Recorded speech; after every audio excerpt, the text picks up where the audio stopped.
Today we're in Revelation chapter 14, and the title of the text is The Ripe Harvest, starting in verse 1. And I looked, and lo, a Lamb stood on the Mount Sion, and with him 144,000, having his Father's name written in their foreheads. And I heard a voice from heaven, as the voice of many waters, and as the voice of a great thunder. And I heard the voice of harpers harping with their harps. And they sung as it were a new song before the throne, and before the four beasts and the elders. And no man could learn that song but the 144,000, which were redeemed from the earth. These are they which were not defiled with women, for they are virgins. These are they which follow the Lamb whithersoever he goeth. These were redeemed from among men, being the firstfruit unto God and to the Lamb. And in their mouth was found no guile, for they are without fault before the throne of God. Verse 1 through 5. The 144,000 first seen on earth in chapter 7, verse 4 through 8 are now seen on the heavenly Mount Sion with Christ the Lamb. The beast cannot touch them, even though they do not have its mark, because they have Christ's and the Father's name on their foreheads. The new song cannot be the same as the one in chapter 5, verse 9 through 10, because this one can only be learned by the 144,000. In their spiritual purity, they are fitting first fruits, either the first produce to be harvested, the best of the harvest, or both of the Lord's final harvest.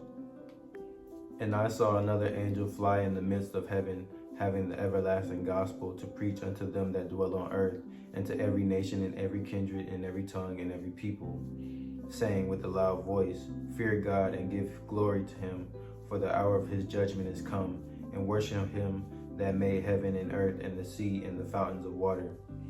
And there followed another angel saying, Babylon is fallen, that great city, because she made all nations drink of the wine of the wrath of her fornication. And the third angel followed them, saying with a loud voice, If any man worship the beast in his image, and receive his mark on his forehead or in his hand, the same shall drink of the wine of the wrath of God, which is poured out without mixture into the cup of his indignation, and he shall be tormented with fire and brimstone in the presence of the holy angel and in the presence of the Lamb. And the smoke of their torment as ascended up forever and ever, and they have no rest day nor night, who worship the beast and his image, and whosoever receiveth the mark of his name. Verse 8 through 11. The fall of Babylon and God's wrath will be expanded in chapter 16 and 18 and 19. Here is the patience of the saints. Here are they that kept the commandments of God and the faith of Jesus. And I heard a voice from heaven saying unto me, Write, blessed are the dead which die in the Lord from henceforth. Yea, saith the Spirit, that they may rest from their labors, and their works do follow them. Verse 12 through 13. Blessed mark the second beatitude in Revelation.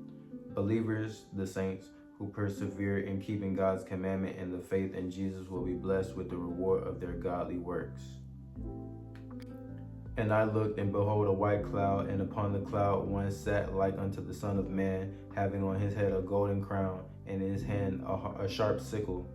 And another angel came out of the temple, crying with a loud voice to him that sat on the cloud, Thrust in thy sickle, and reap, for the time is come for thee to reap, for the harvest of the earth is ripe. And he that sat on the cloud thrust in his sickle of the earth, and the earth was reaped. And another angel came out of the temple which is in heaven, he also having a sharp sickle. And another angel came out from the altar, which had power over fire, and cried with a loud cry to him that had the sharp sickle, saying, Thrust in thy sharp sickle, and gather the clusters of the vine of the earth, for her grapes are fully ripe. And the angel thrust in the sickle into the earth, and gathered the vine of the earth, and cast it into the great winepress of the wrath of God. And the winepress was trodden without the city, and blood came out of the winepress, even unto the horse bridles, by the space of 1,600 furlongs. Verse 14 through 20. The Son of Man associated with the cloud is a clear allusion to Daniel 7:13. This section visualizes the harvest at the end of the world in Matthew 13:38 through 43. The wheat harvest apparently gleans those responding positively to the preaching of the gospel. The harvest of grapes lead to the judgment, pictured here as the great winepress of the wrath of God, since the winepress imagery related to the divine wrath is seen in connection with the second coming of Christ. The events of chapter 14, 17 through 20 most occur at that point. If taken literally, the grapes of wrath are trodden in Christ's winepress outside the city of Jerusalem. The blood from the climactic battle as the second coming rises more than 4 feet for some 180 miles. This is roughly the length of Israel from the north to south. Some view this horrific description as symbolic of God's righteous judgment, resulting in the deaths of many of the unrepentant.